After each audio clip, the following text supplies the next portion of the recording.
ദൈവനാമം മഹത്വപ്പെടട്ടെ. കർത്താവിൽ പ്രിയ വിശ്വാസികളുടെ സമൂഹമേ, കുഞ്ഞുങ്ങളെ, നിങ്ങൾക്ക് ഏവർക്കും ഉയർത്തെഴുന്നേറ്റവനായ കർത്താവായ യേശു ക്രിസ്തുവിൻ്റെ നാമത്തിൽ പ്രഭാതവചനത്തിലേക്ക് വളരെ സ്നേഹത്തോടെ വിനയത്തോടെ സ്വാഗതം ചെയ്യുന്നു. ഇന്ന് 488 എപ്പിസോഡ് പബ്ലിഷ് ചെയ്യുന്നതിനായിട്ട് ദൈവത്തിൽ ശരണപ്പെടുന്നു. ഇന്നത്തെ ധ്യാന വിഷയം അനുതാപത്തിൻ്റെ സങ്കീർത്തനങ്ങൾ ഒരു വ്യക്തിയുടെ ജീവിതത്തിൽ. അനുതാപത്തിൻ്റെ സങ്കീർത്തനങ്ങൾ ഒരു വ്യക്തിയുടെ ജീവിതത്തിൽ.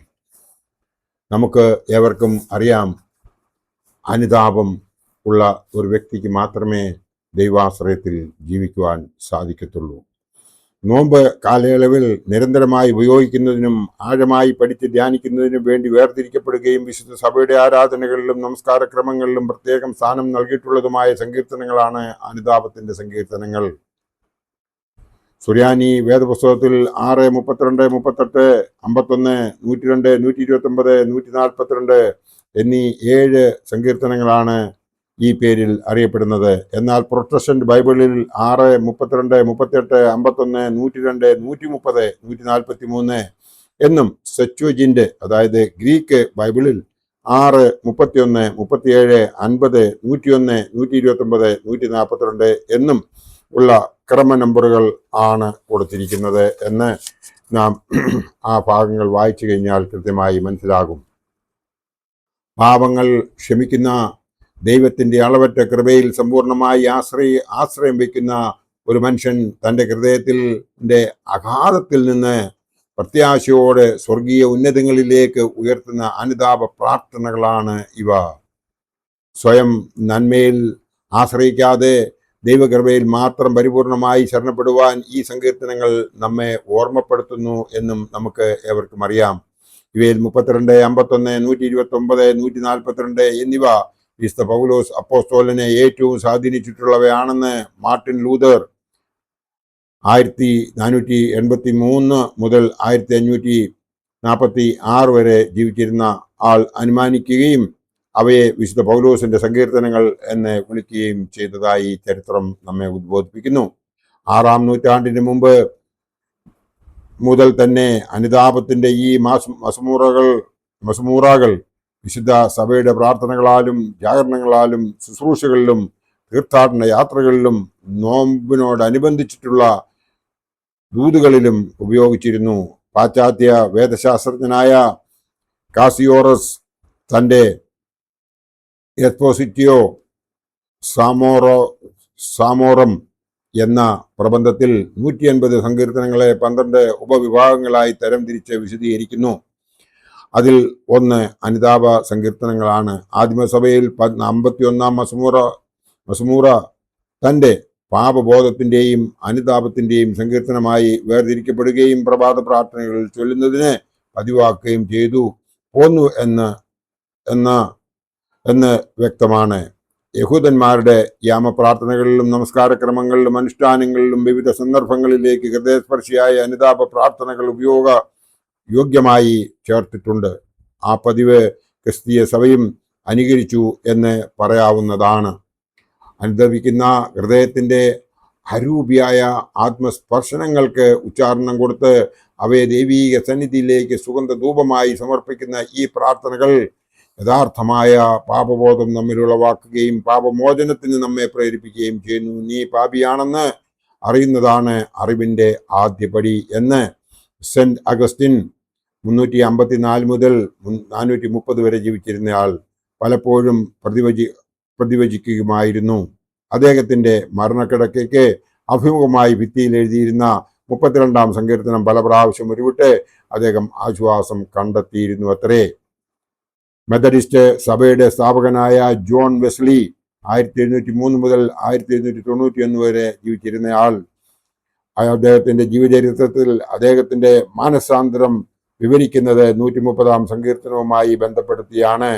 ലണ്ടനിലെ ഭദ്രാസന പള്ളിയിൽ നിന്ന് സമാധാനത്തിന്റെ ദൂത് പോലെ ഒഴുകിയെത്തിയ 130-ാം സങ്കീർത്തനം ശ്രവിച്ച അദ്ദേഹം ആ രാത്രിയിൽ തന്നെ തൻ്റെ ജീവിതം ക്രിസ്തുവിന് സമർപ്പിച്ചുവെന്ന് സാക്ഷ്യപ്പെടുത്തുന്നു. ഇറ്റലിയിലെ സുപ്രസിദ്ധ സുവിശേഷകനായിരുന്ന സവനറോല 1452 മുതൽ 1498 വരെ ജീവിച്ചിരുന്ന ആള്.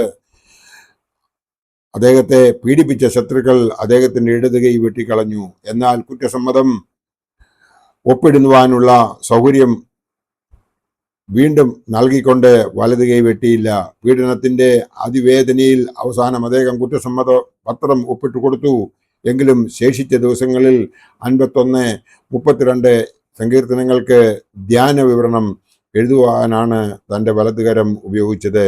അതിനുശേഷം കുറ്റസമ്മതം പിൻവലിച്ച് അദ്ദേഹത്തെ 1498 മെയ് 23 തൂക്കിലേറ്റി വധിച്ചു കളഞ്ഞു. അങ്ങനെ തന്റെ ജീവിതം തന്നെ സഹനത്തിന്റെ സങ്കീർത്തനമായി മാറി. സവനറോലയുടെ കഥയിൽ ആകൃഷ്ടനായ പ്രശസ്ത ചിത്രകാരൻ മൈക്കൽ ആഞ്ചലോ 1475 മുതൽ 1564 വരെ ജീവിച്ചിരുന്ന ആൾ അദ്ദേഹത്തിന്റെ ആരാധകനായി മാറി.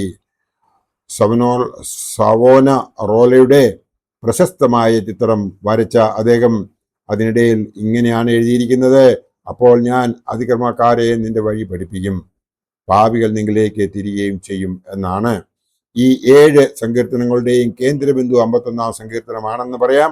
പാപബോധനത്തിന്റെ മുറിവേറ്റ വിവശമായ മനസ്സുകൾക്ക് പാപമോചനത്തിന്റെ ദിവ്യാനുഗ്രഹവും ദൈവിക സമാധാനത്തിന്റെ കുളിർമയും നിത്യജീവന്റെ പ്രത്യാശയും സ്വർഗീയ സന്തോഷത്തിന്റെ ഉല്ലാസകരമായ അനുഭൂതിയും നൽകുന്ന രാജസംഗീതമാണ് 51 സങ്കീർത്തനം. സുറിയാനി സഭകളുടെയും മറ്റെല്ലാ എപ്പിസ്കോപ്പൽ സഭകളുടെയും ആരാധനാ ക്രമങ്ങളിൽ അതുല്യമായ സ്ഥാനമാണ് ഈ സങ്കീർത്തനത്തിന് പിതാക്കന്മാർ നൽകിയിരിക്കുന്നത്.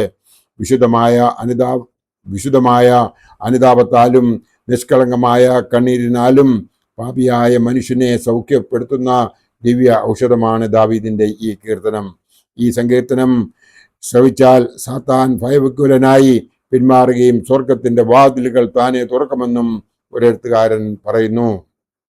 വിശുദ്ധ കുംഭസാരത്തിന് വേണ്ടി ഒരുങ്ങുന്ന വിശ്വാസികൾ അനുതാപ സങ്കീർത്തനങ്ങൾ ഉരുവിട്ട് ധ്യാനിക്കുന്ന പതിവ് എല്ലാ സഭകളിലും കണ്ടുവരുന്നു. കൂടാതെ പശ്ചാത്തപിച്ച് പാപങ്ങൾ ഏറ്റുപറയുന്നവരെ ഗുണദോഷിക്കുന്നതോടൊപ്പം പ്രായച്ചിത്തം എന്ന വണ്ണം 1-2 സങ്കീർത്തനങ്ങൾ വായിച്ച് ധ്യാനിക്കുവാനും പട്ടക്കാരനും നിർദ്ദേശിക്കാറുണ്ട്.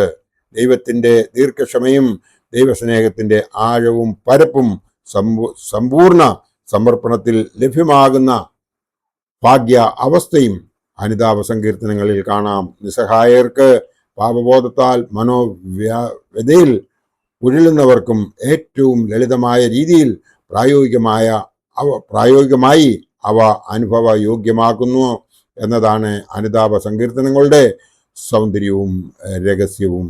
നാം ഒരു കാര്യം മാത്രം മനസ്സിലാക്കേണ്ടതുണ്ട്: ഈ അനുതാപത്തിന്റെ സങ്കീർത്തനങ്ങൾ 7 വായിച്ചതിന് ശേഷം മാത്രമേ നാം വിശുദ്ധ കുർബാന അനുഭവിക്കുന്നതിന് വേണ്ടിയിട്ട് ഒരുങ്ങാവൂ എന്ന് മാത്രം പിതാക്കന്മാർ നമ്മെ പഠിപ്പിച്ചിട്ടുണ്ട്.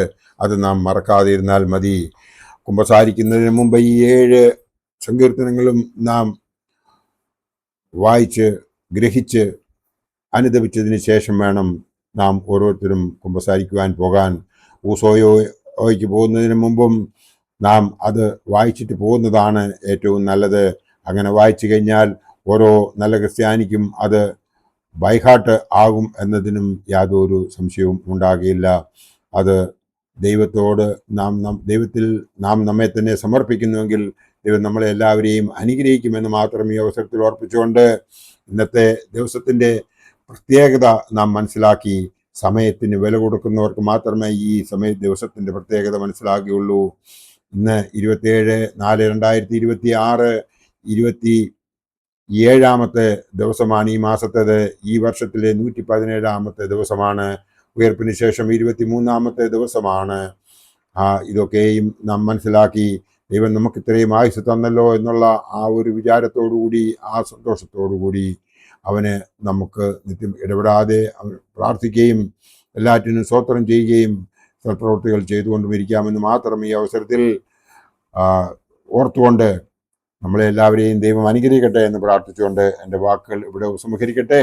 നന്ദി, നമസ്കാരം.